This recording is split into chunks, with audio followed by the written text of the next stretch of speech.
Hello दोस्तों, आज हम लोग बहुत ही इम्पोर्टेंट टॉपिक पे बात करने वाले हैं जो कि प्रोग्रामिंग के लिए बहुत जरूरी है जानना इसको। और वो है scope and life time of variables in Java. आप चाहे छोटा से छोटा प्रोग्राम लिख रहे हो या बड़ा से बड़ा प्रोग्राम लिख रहे हो, आपको पता होना चाहिए कि आपके वेरिएबल का क्या स्कोप है और उस वेरिएबल का लाइफ टाइम क्या होगा, कहां पर वो वेरिएबल बॉर्न होगा और कहां पर वो वेरिएबल डेड होगा। तो चलिए इस वीडियो को स्टार्ट करने से पहले जस्ट मैं आपसे रिक्वेस्ट करता हूं कि अगर अभी तक आपने मेरे चैनल को सब्सक्राइब नहीं कर रखा है तो सब्सक्राइब कर लें और बगल में जो बेल है उसे जरूर क्लिक करें, जिससे मेरे जितने भी नए वीडियोस हैं उनके नोटिफिकेशन आपको मिलता रहे। तो चलिए स्टार्ट करते हैं। तो दोस्तों यहां पर आप देख सकते हैं, जैसे कि मैंने इंट्रो में बताया था कि in Java the scope and life time of variables are crucial concepts that determine where a variable can be accessed and how long it persists during the execution of a program।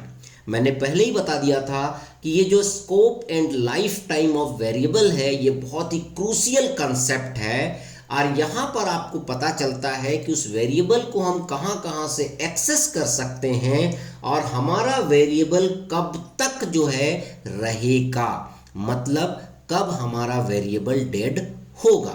तो चलिए देखते हैं। तो let us delve into these concept. तो सबसे पहले यहां पर स्कोप ऑफ वेरिएबल में है लोकल वेरिएबल। अगर लोकल वेरिएबल है तो उसका स्कोप क्या होगा। पहले हम लोग बात करेंगे स्कोप के ऊपर, उसके बाद हम बात करेंगे लाइफ टाइम के ऊपर, क्योंकि अगर आपको स्कोप पता चल गया तो लाइफ टाइम ऑटोमेटिकली आपको पता चल जाएगा कि उस वेरिएबल का लाइफ टाइम क्या है।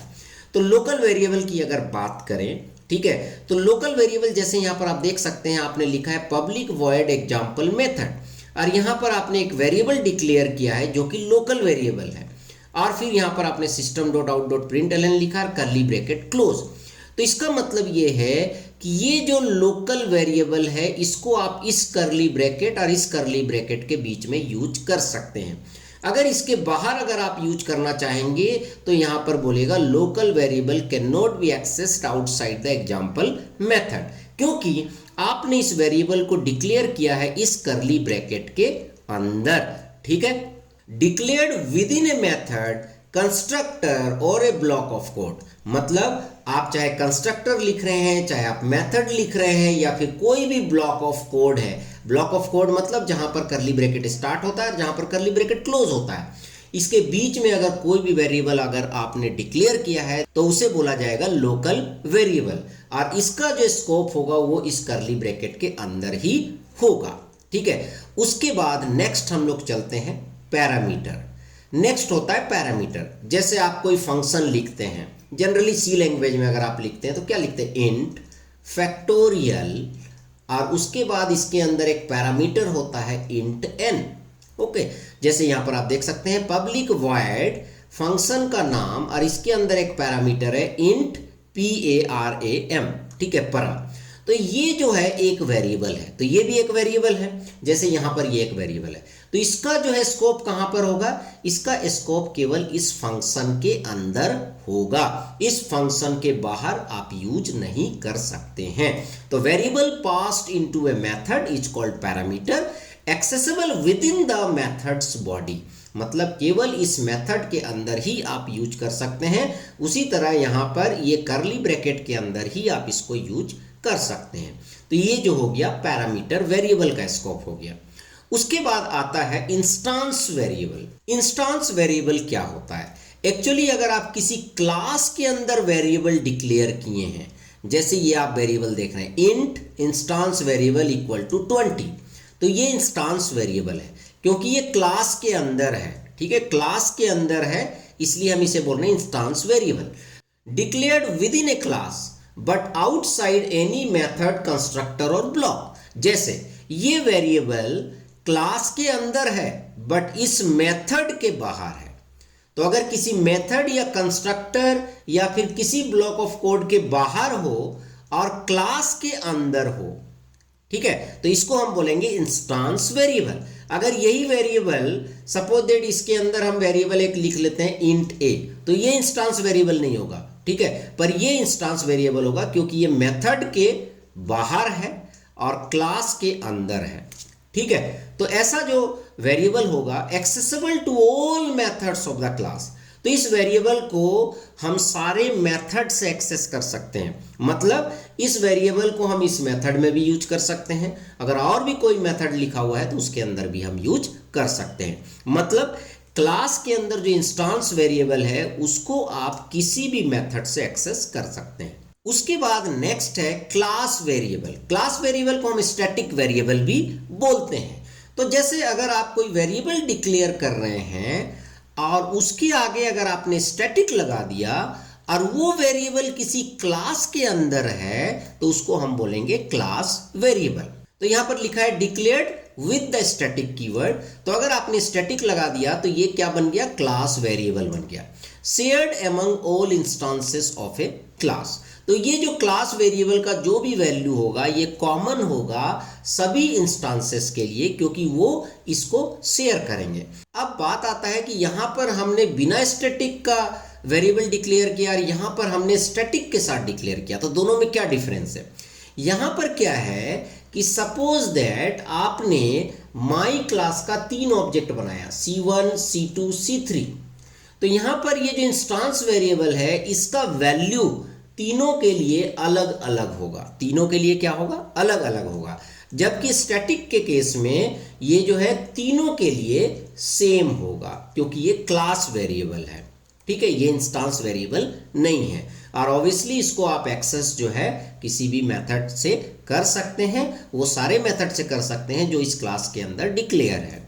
ठीक है, तो ये जो हो गया scope of the variable, local variable, parametric variable, instance variable और क्लास वेरिएबल। उसके बाद हम आते हैं लाइफ टाइम ऑफ वेरिएबल में।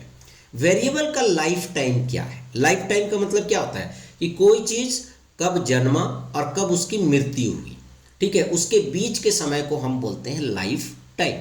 तो उसी तरह वेरिएबल का भी लाइफ टाइम होता है कि वेरिएबल का जन्म कब हुआ और वेरिएबल का मृत्यु कब हुआ, कब वो डेड हो गया, तो उसके बीच के टाइम को हम बोलते हैं life time of a variable.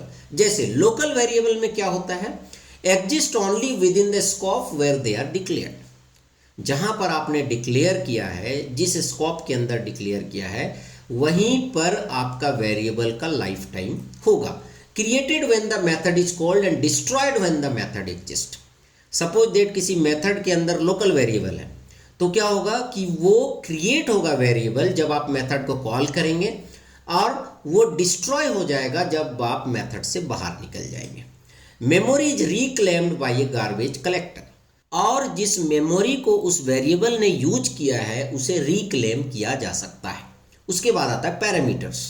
Similar to local variables they exist only within the method. Method के अंदर ही वो जन्म लेता है और जैसे ही मेथड से आप एग्जिट हो जाते हैं वो वेरिएबल भी डेड हो जाता है।